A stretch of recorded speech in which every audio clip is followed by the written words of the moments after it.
Hello and welcome. This is Wilrens for Create a Learning Site, the place to go deeper in your understanding of the Bible. It is time to wrap up. This is the last part in this series. How does Boyd's cruciform hermeneutic work out when it is applied to actual Bible passages?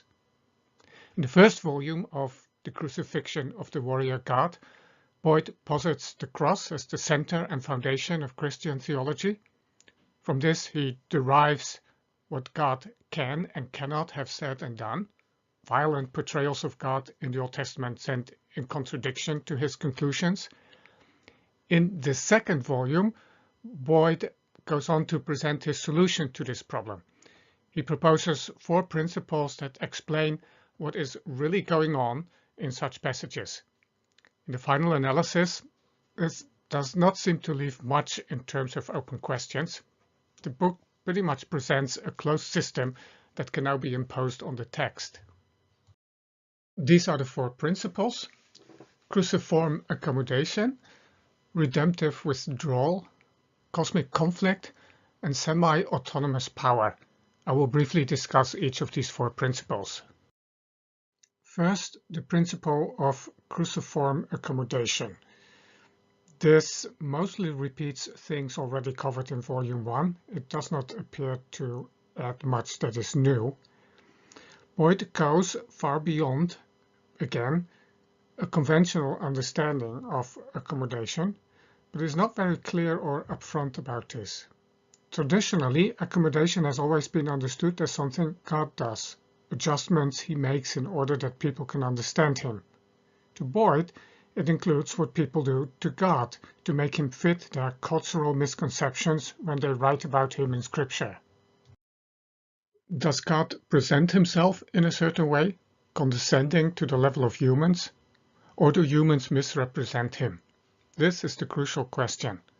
For instance, that God is portrayed as a divine warrior in the Old Testament is accommodation. But by whom? Did God reveal himself this way? Or did humans create wrongful conceptions of him?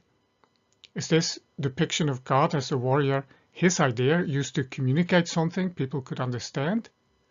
Or does it originate, as Boyd sees it, in the culturally conditioned and sinful mindset of human authors?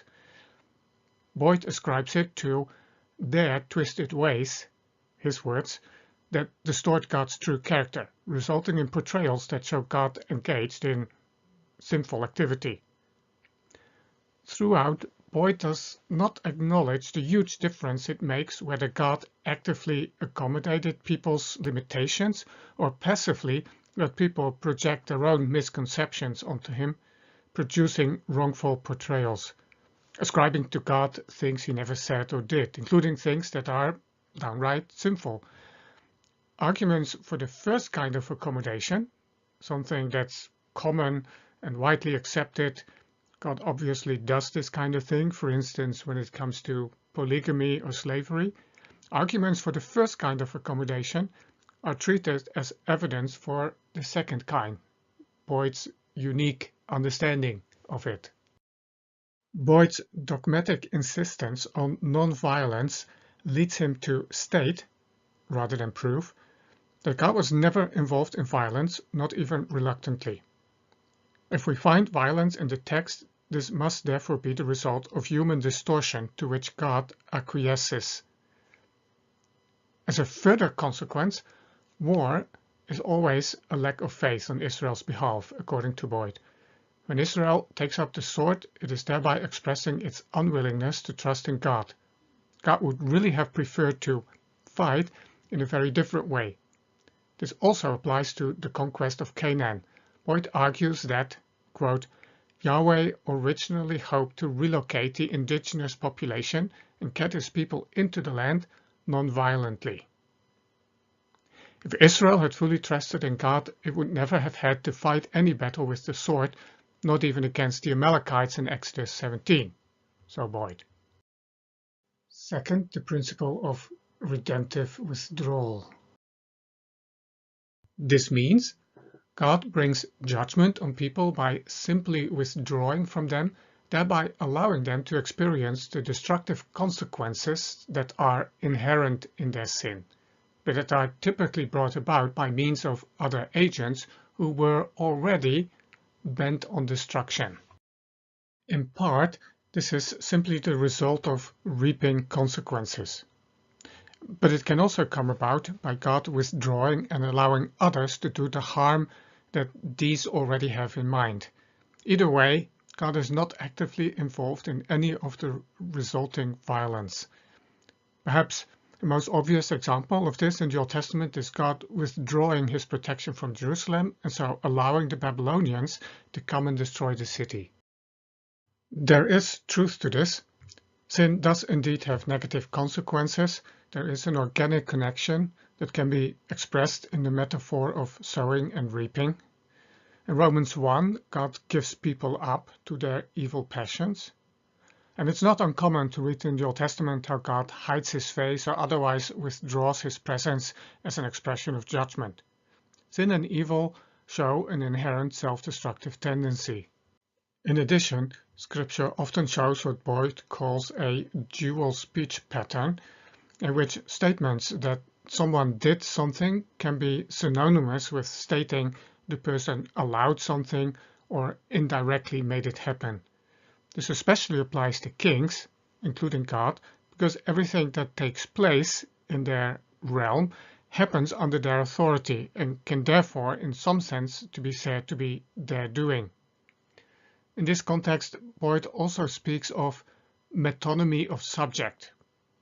This is a figure of speech that takes the form you see here, X does Y.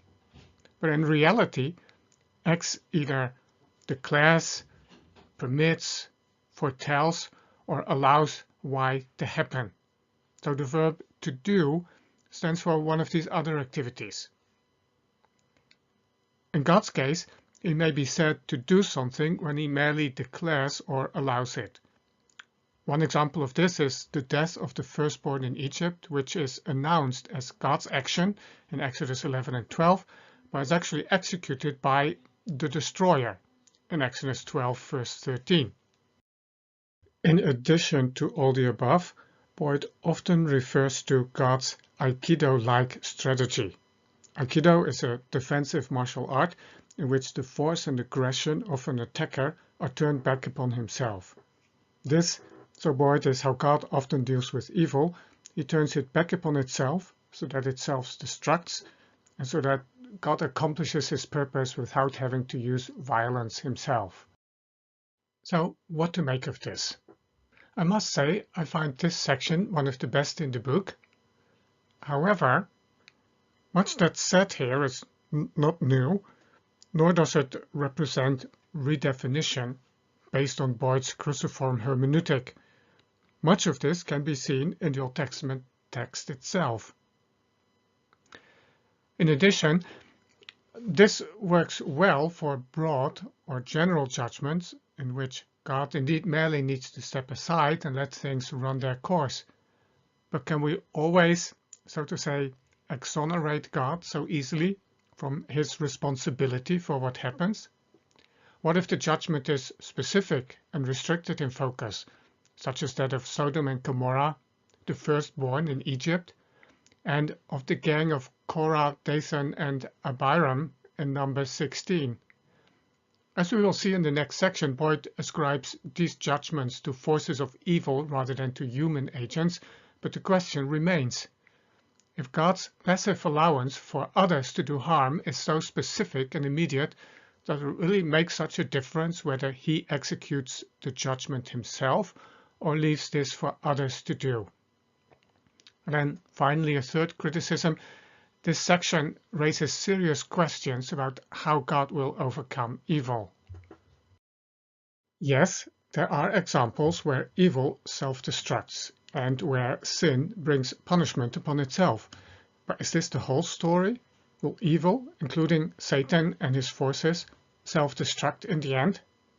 Boyd's answer is not entirely clear, but this is what this section and the next seem to imply. Third, the principle of cosmic conflict. It is the necessary counterpart to the previous one, redemptive withdrawal, If God judges through withdrawing, not everything that happens can be ascribed to human agents. This does not work for natural and supernatural plagues and disasters. They must therefore be the work of evil forces that naturally are always bent on destruction, but normally are held back from acting. When God withdraws his restraining power, however, they pound. The principle is not essentially different from the previous one, and the same criticism applies. It merely sees different non-human agents at work. No doubt, this plays a role. There is a reference to the destroyer in Exodus 12 and in 1 Corinthians 10 verse 10 when Paul reflects on the desert wanderings. However, Boyd overextends the principle. In his words, I submit that all canonical depictions of God using nature as a weapon of judgment, like the flood, Sodom and Gomorrah, can be and should be understood to be occasions in which God, with a grieving but hopeful heart, withdrew his protective hand to allow anti-creational forces that are bent on destruction to bring about the undoing of creation in an individual, people group, or geographical region. Does Satan really have this kind of power over the physical creation? I'm not sure. And when Satan and his forces surgically destroy Korah and his rebellious mob, and only them, because God presumably did not permit more, who then is the true author of this judgment? Boyd claims that, in his words again, all divine judgments involving natural disasters can be interpreted along these lines. It is always hostile cosmic powers that carry out whatever violence is involved in the final judgments brought about by natural disasters. Now, notice the breathtaking use of all and always in this context. It is indeed in this section that we find some of the most eccentric and fanciful theories and interpretations in the whole book.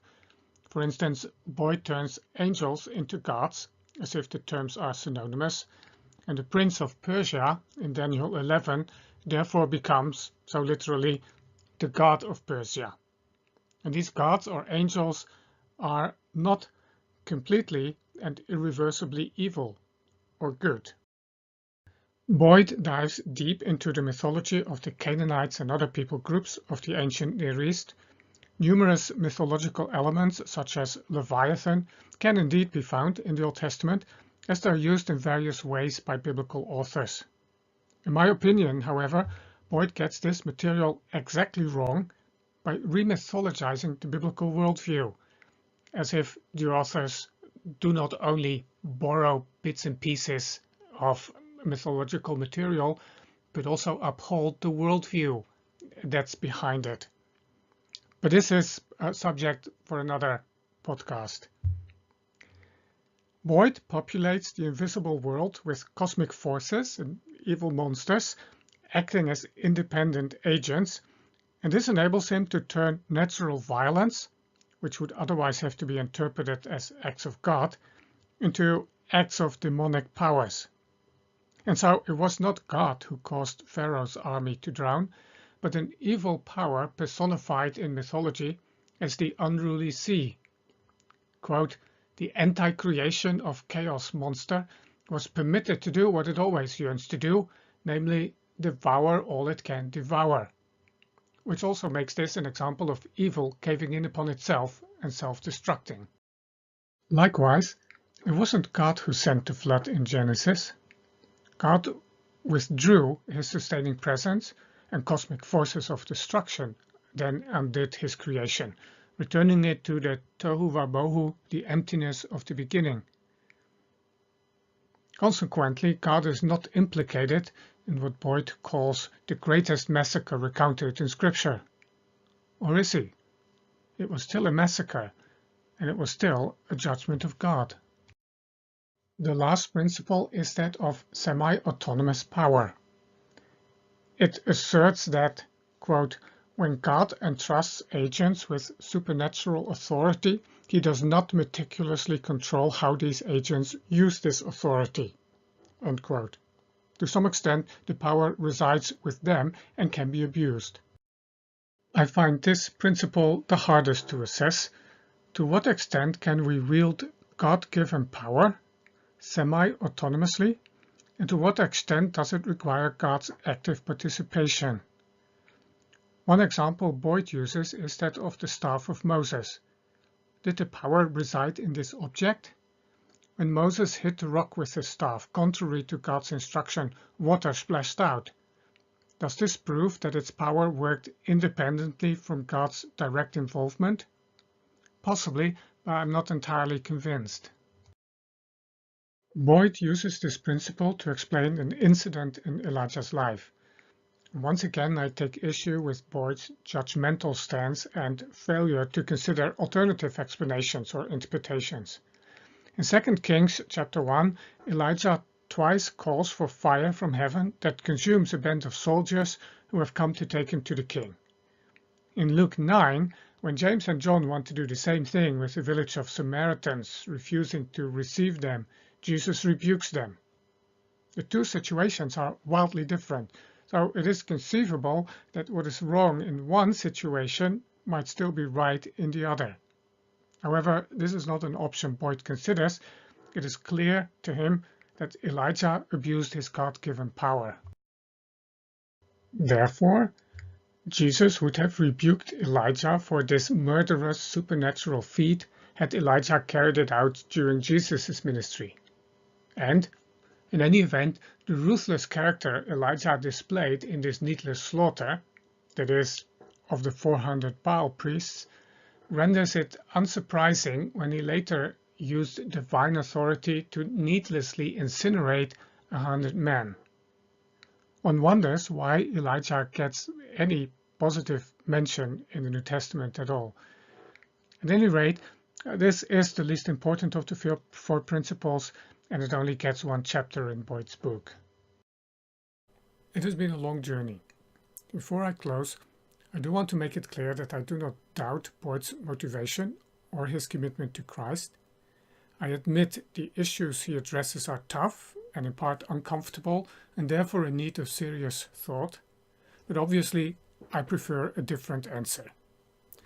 This answer, first of all, acknowledges divine accommodation, but as more traditionally understood, that is, as something God does. This leads to the concept of progressive revelation. God fully entered the world of the ancient Near East, accommodating its culture and speaking its language in order to lead humanity to a better way. For this reason, when it comes to applying such passages today, we can say that we now know better.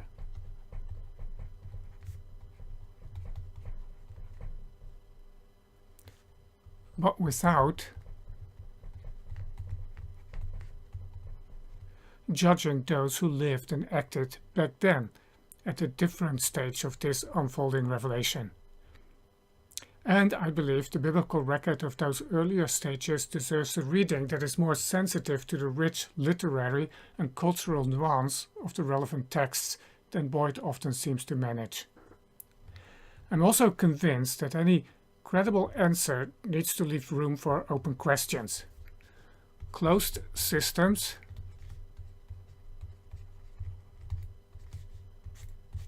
offer false comfort. I will close with 4 important objections I have to Boyd's proposal, in addition to his unconventional understanding of accommodation. 1. It comes with a weak view of God. And with this, I don't mean I prefer a stronger and more martial God than Boyd presents, the way some evangelicals do. On this, I'm not too far removed from Boyd. God's glory is nowhere more splendidly displayed than in his surrender on the cross. But Boyd's God is weak in another respect. He is perennially hoping for the best and constantly disappointed. He initially hoped and planned for Israel to take the land non-violently, but reluctantly had to give up on this when Israel preferred the sword. Maybe weak's not quite the right word here, but he certainly appears naive. He's also usually sad, deeply grieved, etc. And in addition, Boyd claims God's planned judgments do not always succeed, something that is, quote, far from rare.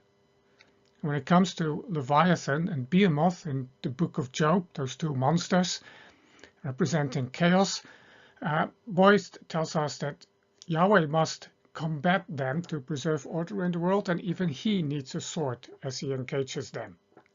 I'm not so sure about that. 2. It comes with a weak view of evil's demise, or perhaps here too I should rather say naive. God does show remarkable economy and restraint in dealing with evil, which does indeed show self-destructive tendencies. But is that all it will take to overcome evil? Will the dragon swallow the dragon, as in the title of chapter 24? Will God never apply coercive force? I'm not entirely sure if this is what Boyd believes, but it is the impression that his book left me with. And it does not look likely to me that evil will eventually implode and self-destruct. 3. It comes with a strong view of anti-Christian rhetoric. In chapter 14, Boyd criticizes the Church Fathers for being unduly influenced by Greek and specifically Platonic philosophy. He may be right. Boyd does not suffer from this problem. Instead, he has his own blind spot, as he seems to be unduly influenced by the Bible and Christianity bashing so popular in the West today. Sometimes, chapter 7, he all but joins them. He gives too much to modern critics of the Bible and Christianity. They don't give these texts a fair reading, and too often, it seems, neither does Boyd. 4. It comes with a weak view of the Old Testament. Considering the amount of violence and nationalism condoned in the Old Testament, it must be riddled with error if God is eternally non-violent. Measured by Boyd's non-violent cruciform hermeneutic, even several New Testament passages fall short. For instance, Acts 5, Ananias and Sapphira, this must be Peter misusing his power, much like Elijah calling fire from heaven. This does not encourage me to spend much time in the Old Testament. Why would I study a passage that is a, quote, terrible depiction of Yahweh, reflecting, quote, the twisted and culturally conditioned heart and mind of the biblical author, and thus bears witness to the depths of depravity? The Christian community robs itself if it becomes overly concerned with violent passages and the questions they raise. There is a place to wrestle with these issues, but this should not let us miss out on the deep value that is embedded therein. The Old Testament is still the place where God speaks more clearly than anywhere else, with the exception of the New Testament.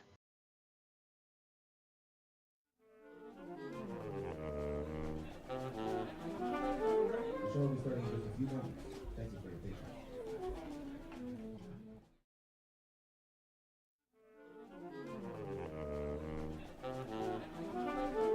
will be starting in just a few moments.